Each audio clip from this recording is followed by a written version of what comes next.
Hello everyone, today I'll be ranking my top 6 role-playing games. Why 6? Well, there's so many to love, I had to give it one more. Number 6, Knights of the Old Republic. Knights of the Old Republic set the standard for modern role-playing games going forward. Not only was it able to give the player a cast of interesting characters straight out of the Star Wars universe, it also was able to expand an already expansive series, which is really impressive if you know how big the Star Wars lore is. For the longest time, until Fallen Order was released, this was the gold standard for Star Wars adventure games. I still believe in terms of just story, this is the best, and that's before I even get to the twist that happens midway point. Even though it's an old game, I let you find out what it is for yourself.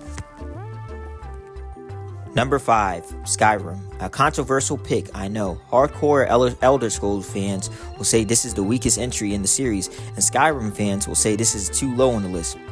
However, as a casual in the Elder Scrolls series, I felt this was the right spot. Never has a game made me feel like I could do any and everything in a game more than here.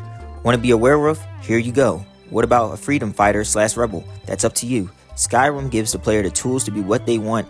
My only problem being I wish the storylines would go deeper. Each major storyline you get always had an unfulfilling end to it.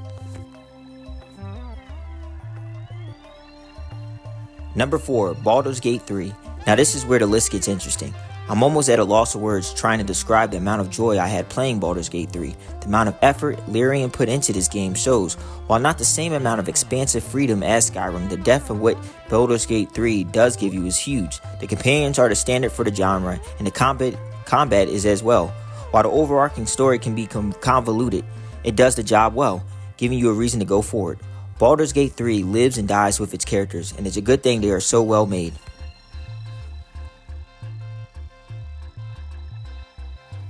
Number 3, Dragon Age Origins. While very much outdated now, at the time of release, Origins set the standard for isometric role-playing games. The depth of options BioWare gives the player to build the Grey Warden they wanted was enormous for its time. The chances of 2 players having the exact same player character was very slim. The story had all the makings of a great adventure with twists and surprises that kept me on my toes each turn.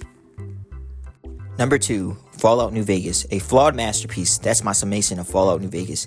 In less than 2 years, with very little support from the main studio, Obsidian was able to turn in one of the most expansive games I've ever played. Choice actually matters here, and quests are interconnected in ways that took me a while to grasp. The world of New Vegas is at the player's fingertips. Number 1, Mass Effect 2. This was a hard choice. While Mass Effect 2 is the clear peak of the series, I will say it was hard to separate it from the rest of the series, since the Mass Effect trilogy is best experienced as a whole.